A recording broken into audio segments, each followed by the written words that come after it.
ដល់ពេលវាសបោពេកឆ្ងាយមែនណាអូលោកអើយលោកសត្វតែខ្យងអូច្រើនខ្លាំងណាស់ពូអើយយកនៅខំមកនៅខំកោកាងនោះក្តាំងហើយនេះអត់បានចំទេពូអត់បានចំទេហ្នឹងអត់ចំទេវាកើតខ្លួនឯងអូដល់កខ្យងអូហ្នឹងហើយអរគុណពូសុំយ៉ាក់ពូអើយច្រើនម្លេះទៅអាហ្នឹងគេថាយកទៅឆាក្តៅឆ្ងាញ់នេះកែងបាទខ្ញុំគេចូលយកមកសុំណាតា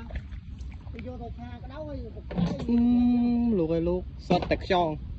អីសបោម៉ែលោកអើយមកកខ្ញុំនេះចូល50-60 គីឡូបាទដឹងហើយពូបាទនេះសបកវាក្រាស់ដែរហ្នឹងអានោះក្រាស់ហ្នឹងមិនថាហ្នឹងចំយ៉ាក់អើយខ្យងអ្នកហ្នឹងលោកអើយខ្ញុំចង់ខ្លាចនៅវិញច្រើនពេកអូនៅក្នុងនេះក៏មានងាវដែរពូមានតាក្នុងនោះងាវអូពូបាច់ងាវក្នុងហ្នឹងណាបាទនេះឃើញងាវច្រើនដែរងាវអូខ្យងតែគោលនេះច្រើនណាដឹងរឿងប៉ុណ្នេះហើយចាំមើលខ្ញុំមករើសហើយពូបាទមកទៅបាទពូបាទអាហ្នឹងខ្វះហ្មងខ្វះពូណាបាទ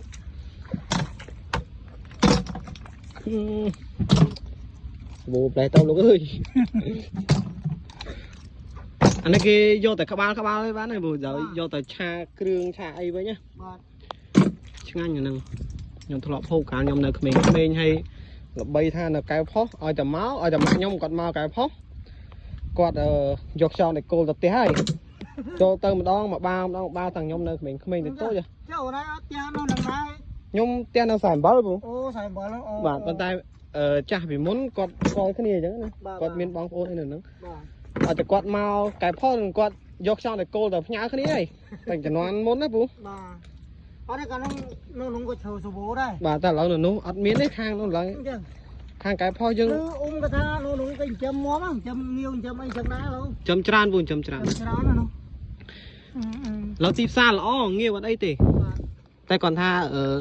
យើងអត់សូវបានច្រើនដោយតំបន់ផ្សារលេខគូទេហ្នឹងហើយពូវានៅចាំនេះអូទៅទុយ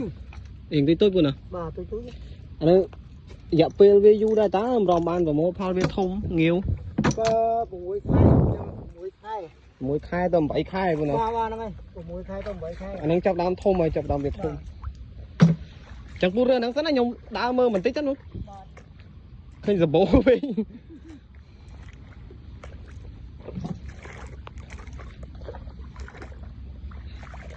សាកូនងាវមកកោកពូប្រាពូព្រាចនៅហ្នឹងនេះក៏មានដែរខ្យង